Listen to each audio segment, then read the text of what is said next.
What it do, bruh? Talk of the town, Nintendo, Doc Trey, still holding it down, still make the best games, and you know this, bro. It's the truth. You don't like it, you can have that seatbelt. So, Mortal Kombat Legacy Collection on Nintendo Switch 2 is fully on the cart. No game keys here. But there's a catch. But before we get things started, we're still on the road to 20,000 subscribers. So, if you're into Nintendo Switch 2 content and you're not yet a subscriber to the channel, go ahead and hit that subscribe button. If you like the video, hit the like, and then also let me know what you guys think in the comments section about the topic. So, Mortal Kombat Legacy Collection is a collection of the 90s era Mortal Kombat games from the arcade and from the different consoles and handhelds that's coming in a collection to the Nintendo Switch 2, Nintendo Switch, PlayStation 5, and Xbox series. And pretty soon. And it's been confirmed that on Switch 2, this game will not be a game key and will be fully on the cart. But there is a catch. So, like I have been telling you guys since the beginning with these game keys, that it was down to a cost issue. A cost issue because the Switch 2 carts,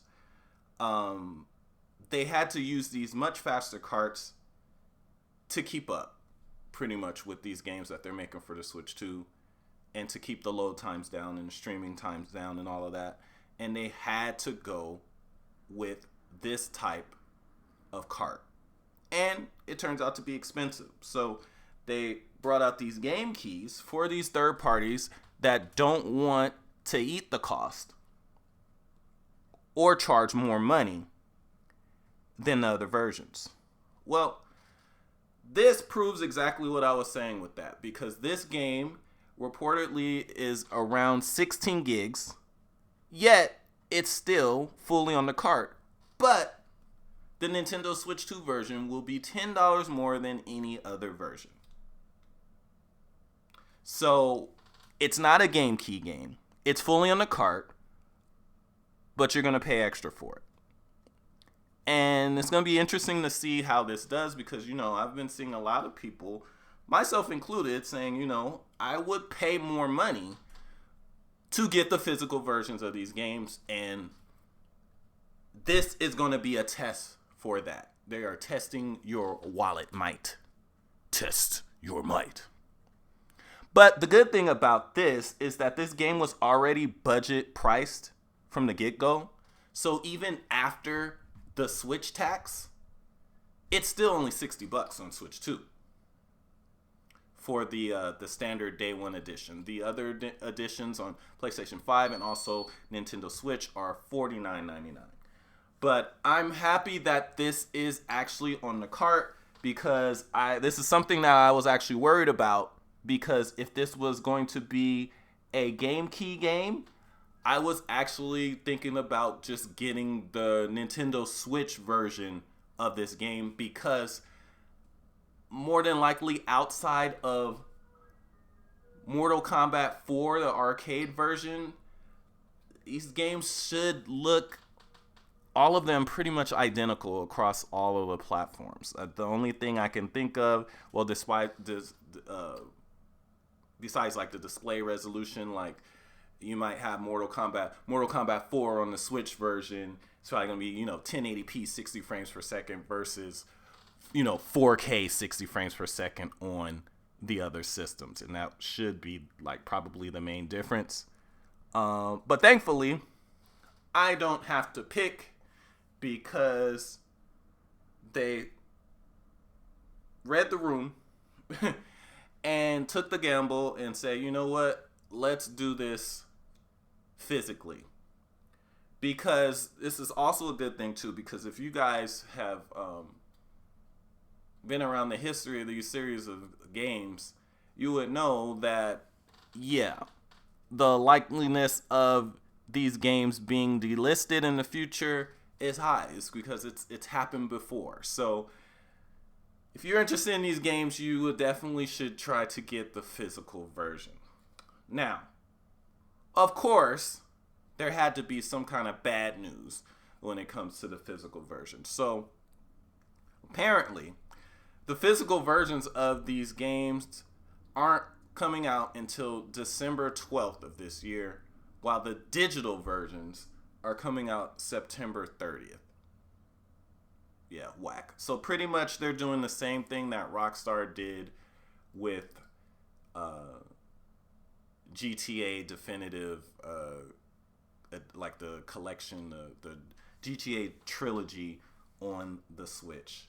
They did the same exact thing with the 3 months later crap.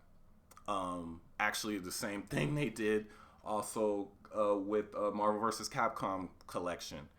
But like Marvel vs. Capcom Collection, I am going to try to wait.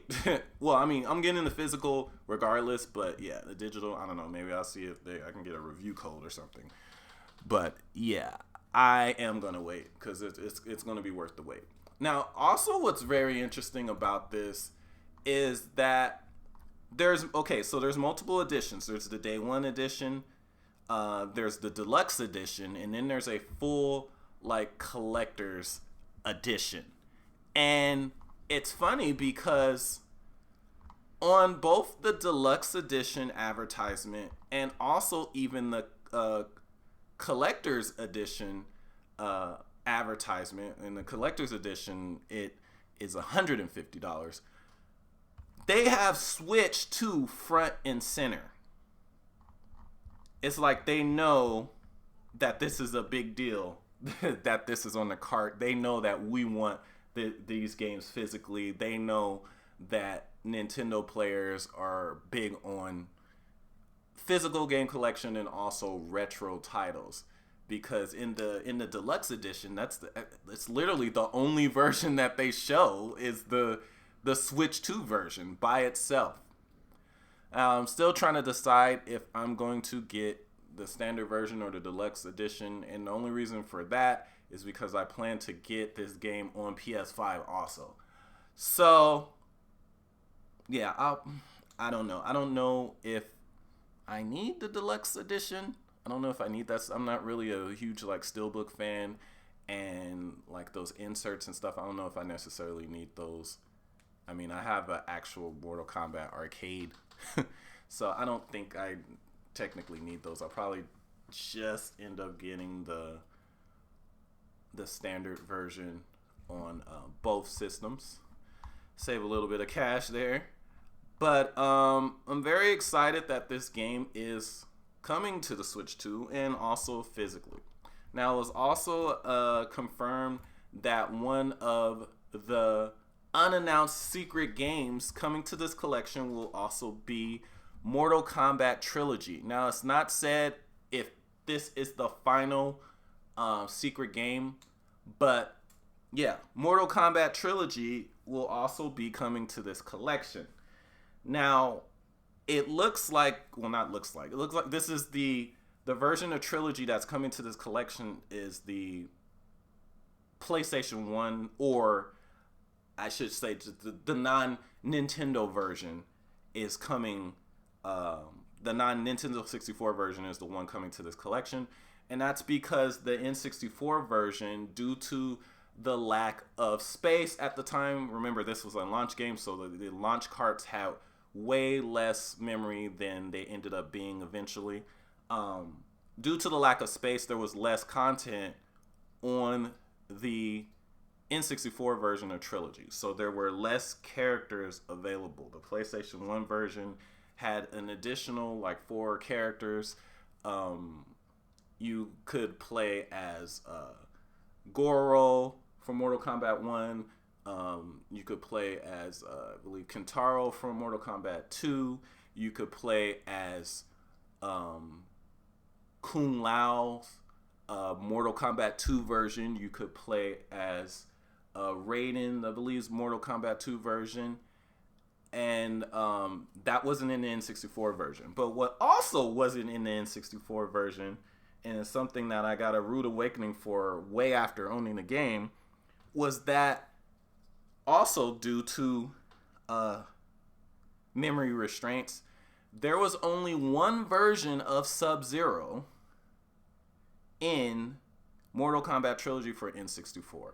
So on the PlayStation 1 version, and on the version that's going to be in this collection, there are two versions of Sub-Zero. There's masked Sub-Zero and there's unmasked Sub-Zero.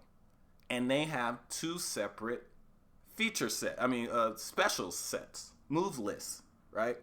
Now, since they were trying to save space, on the N64 version of Trilogy, they just had kind of like a super Sub-Zero where he was the masked Sub-Zero, but he had some of the powers that unmasked Sub-Zero has.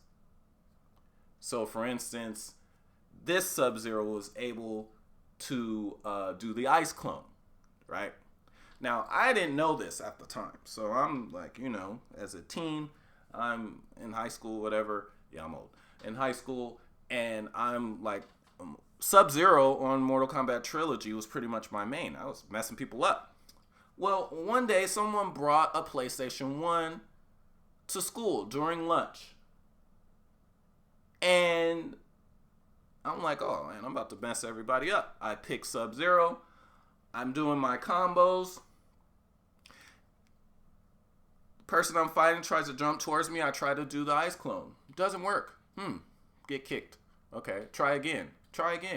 I'm thinking there's something up with the buttons or something, and I lose. And it turns out that Sub-Zero doesn't have that move in that version. And I found that out the hard way. So I think they haven't said if it's going to have both versions of Trilogy, but I think it's probably just going to have that one version.